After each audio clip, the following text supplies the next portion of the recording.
we're going to start this video off a little different. We're not going to do our normal intro how we normally do it, guys.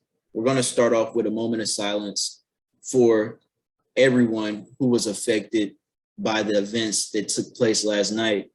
As we all know, yesterday, Russia invaded Ukraine and, lives were lost. So please join us for a 15 to 20 second moment of silence for everyone who was affected.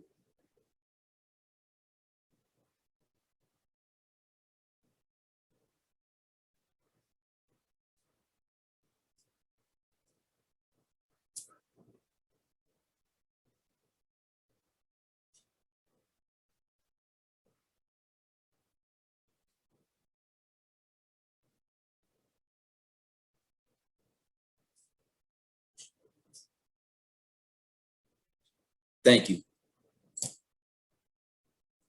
Hey everyone, it's Fiktxun Crypto back at it again with another video. And today I got my boy Mike on this with us, and we got some really crazy news. What's up, Mike? Yo, what up? It's Michael Lee XRP.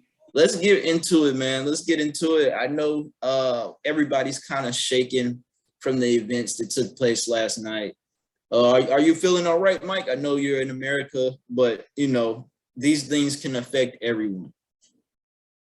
Yeah, I'm grateful that I don't have to worry about my safety right now, and that my family and my people are well. So I'm just sending out good energy and strength to those that need it right now. Most definitely, man. We definitely are sending out our condolences here, the team at Fiktxun Crypto. We can try to figure out something to do as a community, I guess, and find people who are in Ukraine and these areas that are affected and possibly give back to them. So, yeah, we kind of just gonna get into this video. I'm not gonna do the regular intro because this stuff is really important. So, we have a couple of things. We have the news of Russia invading Ukraine. Why is all of this stuff going on? This was a well planned out attack from Russia by the air, the land, and the sea. Russia has launched a devastating attack on Ukraine, a European democracy of 44 million people. This is not a small nation. This is a lot of people that live in Ukraine, in this nation. So for months, President Vladimir Putin had denied that he would invade his neighbor, but then tore up a peace deal, sending forces across the borders of Ukraine's northeast and south borders. So this is really crazy, and this is going to directly affect everybody in this monetary financial system.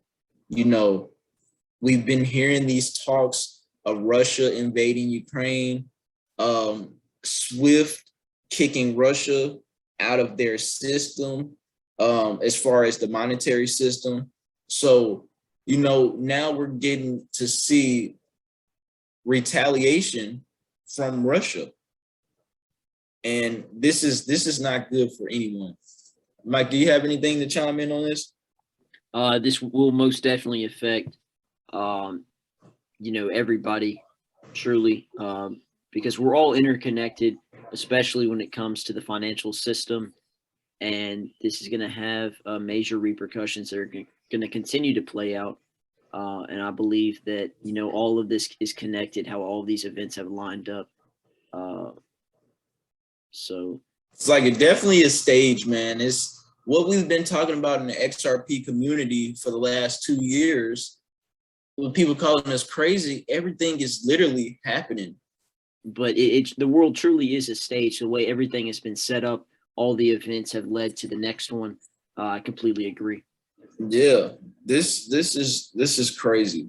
They've been saying these black swan events are going to happen, and now you out of nowhere. This is literally after 222 2022 on a Tuesday, one of the most symbolic days in history of the world, if you believe in numerology and stuff.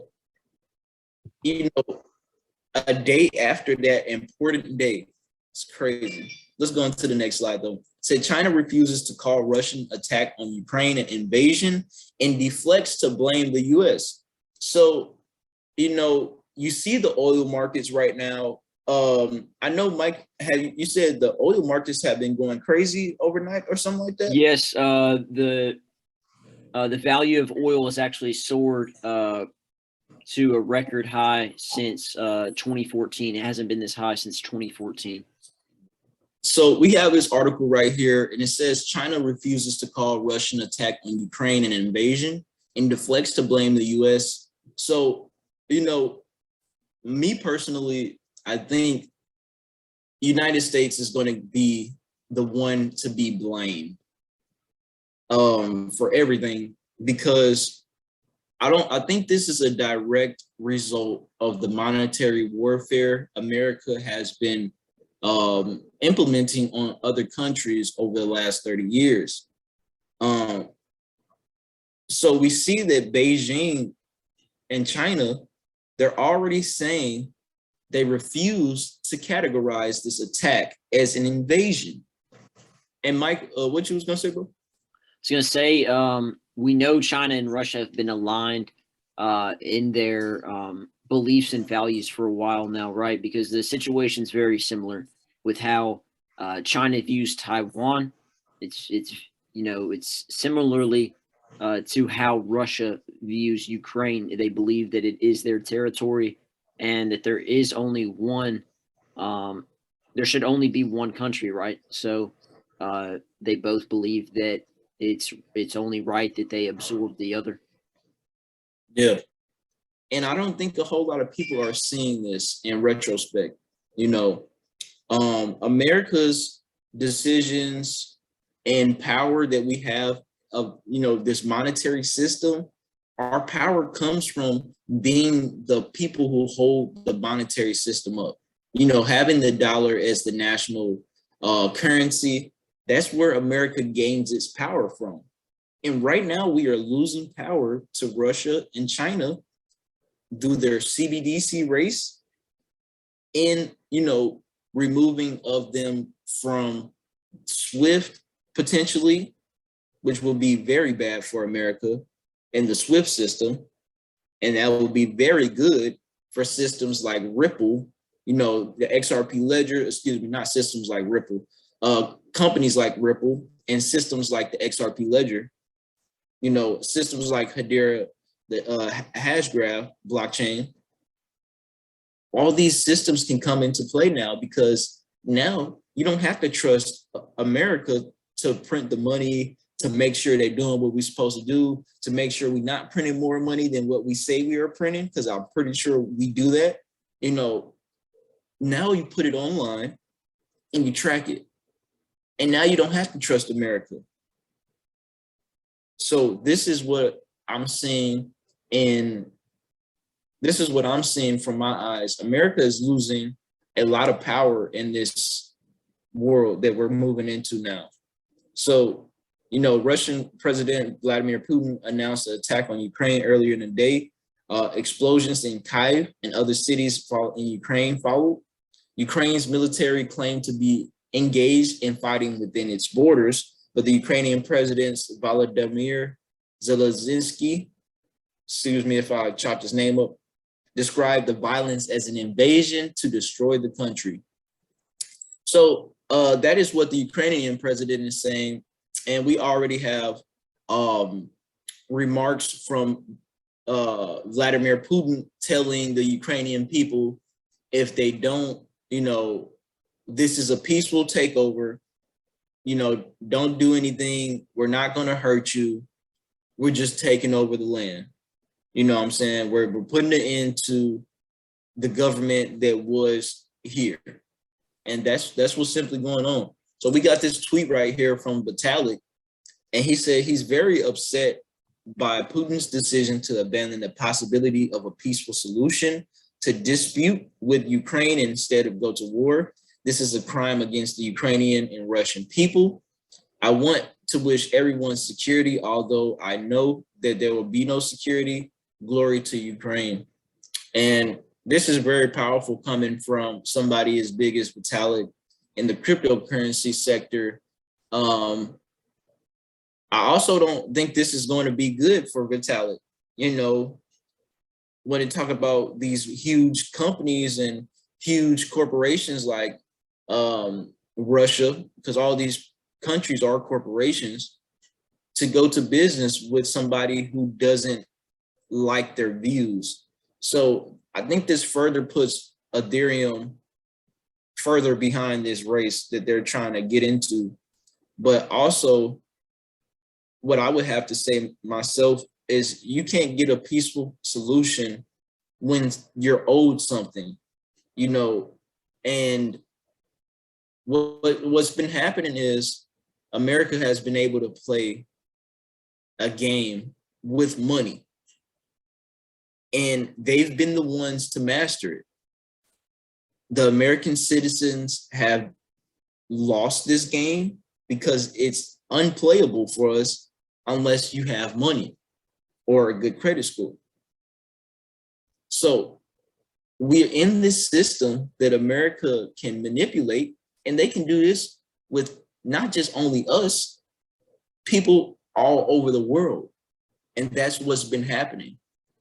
Like I said earlier, I don't think this is a invasion or attack or, you know, like this crazy thing they're trying to make it seem. I think Russia is literally taking over this land because they are owed so much money from America. That's what I believe, you know. And you already know that we are so in debt to all these countries. We know that China literally owns America. They own a lot of foreign land in America. China is buying up the world right now, and so is Russia, and they're taking it as well. So, you know, America is really in a position that we need to kind of figure out some stuff out. It's not looking too well for us. So this is breaking news right here. It says SWIFT off Russia sanction list. The state banks likely target US or the EU officials. So this is a really interesting article right here, bringing up from February 11th. It says US and European officials are finalizing an extensive package of sanctions if Russia invades Ukraine that targets major Russian banks, but does not include banning Russia from the SWIFT financial system. According to US and European officials, the sanctions on the table also include export controls on components produced by Russia for the tech and weapons sectors, and sanctions against specific Russian oligarchs, that's a different word. According to these three sources familiar with the discussions, one US official said the Russian banks targeted with the sanctions could include state-banked VTB and SBR banks, the largest financial institutions in Russia. So we are going to see potentially the largest sanctions ever put on a country ever, and the history of just the world kind of being around. You know, I think what's going to happen, either it's not going to be anything to happen at all because this is all part of a plan. That's what I'm really thinking. Or you're going to get something where it's going to make it seem like Russia is paying off something, and they're going to pass a bunch of bills and all this stuff wrapped up in this, and American people are still going to get hurt. Like, this doesn't do anything but hurt the little people. This doesn't do anything but hurt the people in Ukraine, innocent people. You know, the officials are not affected by these actions that they're doing. They're not blowing up, you know, the town halls. They're blowing up random apartments. This is a random apartment. This is where kids and stuff play games. And, you know, this stuff is affecting everyone. So now leading into this next one right here. Mike, was this yours? Yes, sir. So, fearing crypto and China, the U.S. hesitates to pull Russia's SWIFT access. The U.S. is hesitant to block. You mind going back up to the headline? Oh, my bad. All good. So the U.S. is hesitant to block Russia from SWIFT. In part, they say in part, but we know the main reason is because doing so could push the global economy away from the U.S. dollar. We know that the U.S. Or rather the U.S. dollar is the global reserve currency, and Russia is one of the largest, countries, not only physically but economically, and they do not want to, push Russia's dependency away from the U.S. dollar. So right here we have a very important couple statements right here. There's a more complicated and consequential explanation. However, that has to do with anxiety over the U.S. dollar's status as global reserve currency. SWIFT sanctions, rather than being a nuclear option, thwarting Russia could be the first domino in a sequence of events that bolster China and Russia-backed alternative digital payment systems. Such sanctions might also, in the long run, steer emerging markets toward blockchain-based systems that would reduce global reliance on the U.S.-centric international monetary system. Although SWIFT sanctions could very well incite the de-dollarization of the world economy. So, we've been waiting on events like this, or not really war, but we've been waiting on the de-dollarization of the economy, right? We've been waiting for the shift from the US dollar to a blockchain-based system. And so, as we were saying earlier, as Fiktxun and I were saying moments ago, all of the events have lined up perfectly to where we are now, which is a very sticky situation. And those that are a part of the crypto community, those that are informed about blockchain technology, we know where we are headed. And, many people understood what it was going to take to get there. And that was life-changing events, global events. Definitely, most definitely. And this leads right into this article right here. I had to scroll down a little bit, but we'll give the title. And the title of this one is Russia Ramps Up Aid to Banks in Their Forex Market. And reading through this, we pull this out. The military operation in Ukraine makes it for harsh sanctions to be unavoidable. So Russia already knew taking over that land was more money than the sanctions they are about to receive from the United Nations. It says, this bank right here said in a note, the ruble crash was stopped by the central bank's interventions, but its potential for further weakening remains high. These people are literally telling you that there's nothing they can do about the system crashing, guys. It's like, it's so crazy. It's mind blowing to me reading these articles, going over these things, and, just seeing that yesterday, the Russian economy would have literally crashed if a bank did not print more money and pay for the market not to crash. And we're still susceptible to more weakening of the dollar or their dollar in their, the ruble. So this is a very interesting article. It just goes to show that these are all planned out events. Russia mathematically planned this out because they knew taking that land would be more valuable in the next 100 years than paying a couple of $100 million, because that's all they're going to end up paying from these sanctions. Really, $1 billion, $3 billion. It's really crazy how war is. War is literally a business deal, And then we have Russia calling to exclude SWIFT from the SWIFT system. So we've known in the community that SWIFT and Russia haven't been having the best relationship as of lately.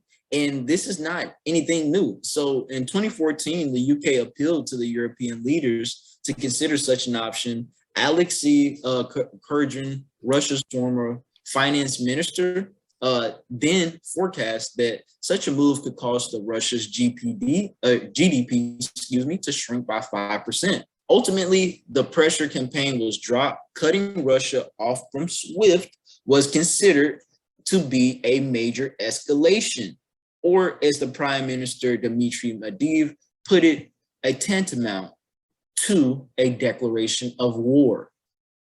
They're telling you that if you do certain things, certain consequences are going to happen. And what did America do? They in SWIFT, what did this SWIFT system do? They provoked Russia by saying, we're going to induce these sanctions on you. And Russia said, okay, do it. We're going to take some land. And that's what you see going on right now.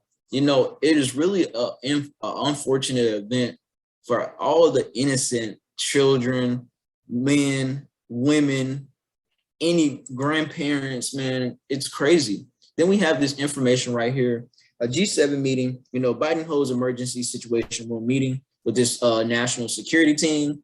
We can see that they are speaking with this National Security Council. This is a G7 members meeting because of the bloodshed from the Ukrainian events. It says the White House decided their next step as Russia helicopters swooped over Kyiv and tanks rolled in. So it was a virtual meeting. Those doors closed at 9:17 for that meeting, and this, what was discussed in there was just things that is going to happen. They're talking about, was Putin provoked or not? Was the attack unjustified or justified attack? So they're coming up with all that stuff for us today. We will find out more information about this, you all. So this real quick, I just wanted to, give some background for those that aren't familiar with the G7 forum. It is a intergovernmental political forum of the largest countries, the largest economic countries in the world. And right there we have those listed. And I believe it was formed in 1973. And what's kind of ironic is that it was formed right before the oil crisis of 1973, which is kind of interesting to me that they happened to form it right before the crisis. And I'd like to add in, for those of you that don't know, the G7 forum is actually an intergovernmental political forum that was formed back in 1973 before the oil crisis of 73. And so this group consists of the largest economic countries in the world, those being Great Britain, Canada, France, Germany, Italy, Japan, and the US, as you can see. But that does not include Russia and China, because this is purely democratic governments. But this is a big deal that they are meeting, and something will come of this. They will have some kind of resolution.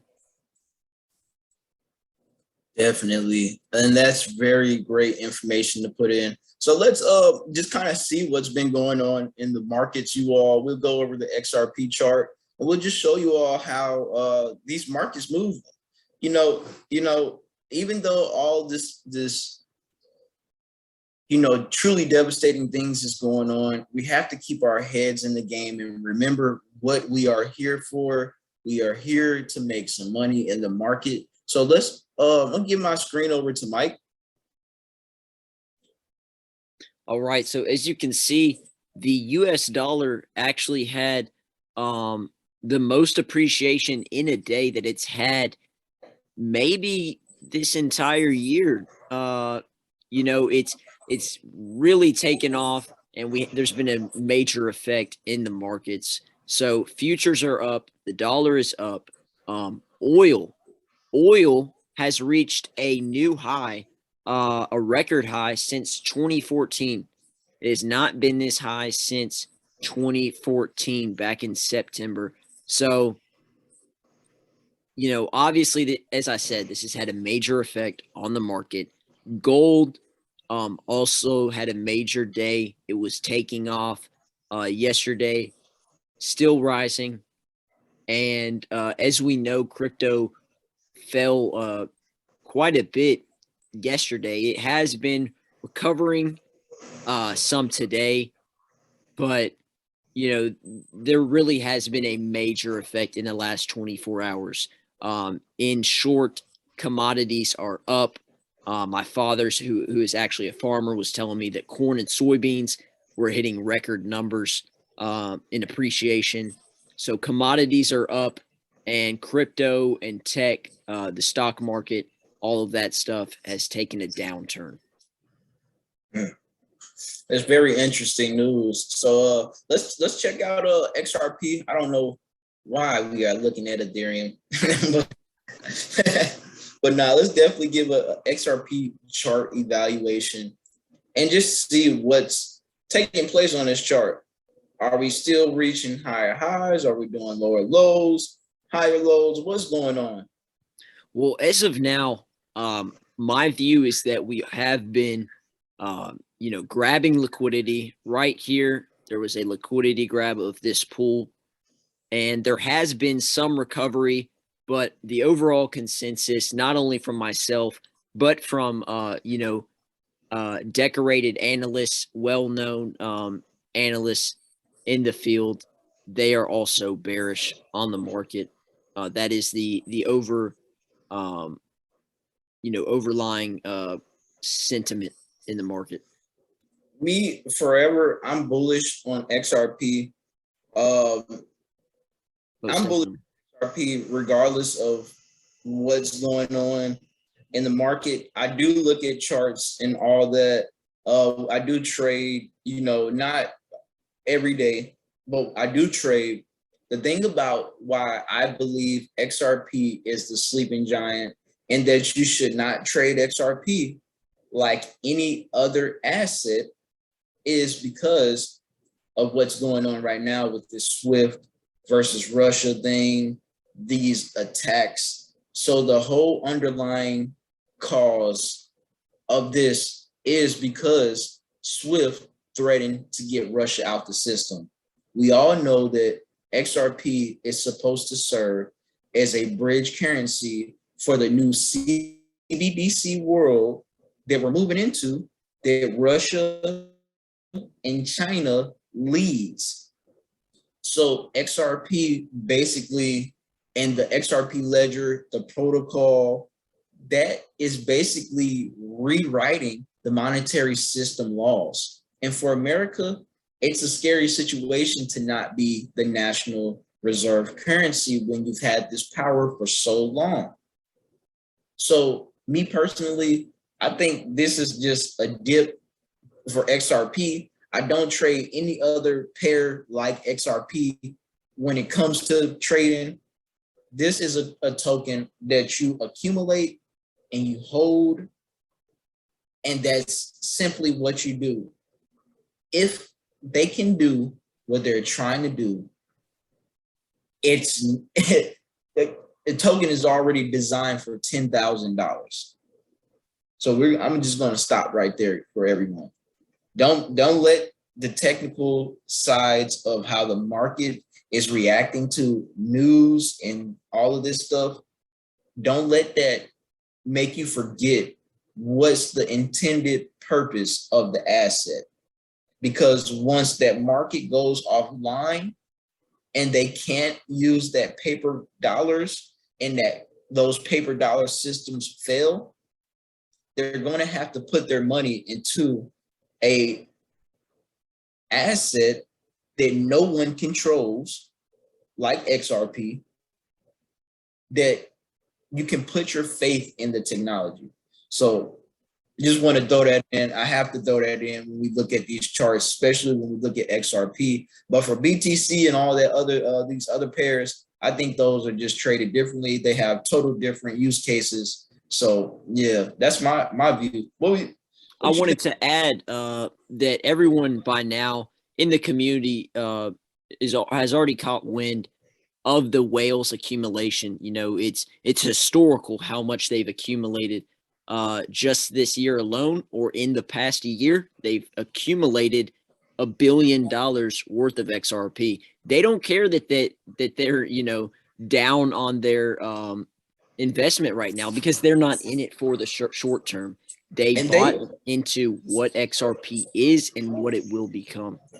And I was thinking about that the other day, bro. Like, they may not even be down on their investment because of the benefits of XRP, bro. You have, if I can send my money immediately and I don't have to pay the bank $1 million every day to hold my $100 million, I keep so much money of that in my pocket. I save $5 to $10 to $20 million on a daily basis, and may potentially only lose a couple of dollars here and there because of the value of XRP going down, excuse me. So I think we need to do a little conversation about that as well later, possibly. But we're gonna wrap this video up, everybody. We don't want to have you all in here too long. So it's Fiktxun Crypto and Michael Lee XRP. Thank you for tuning in. Peace.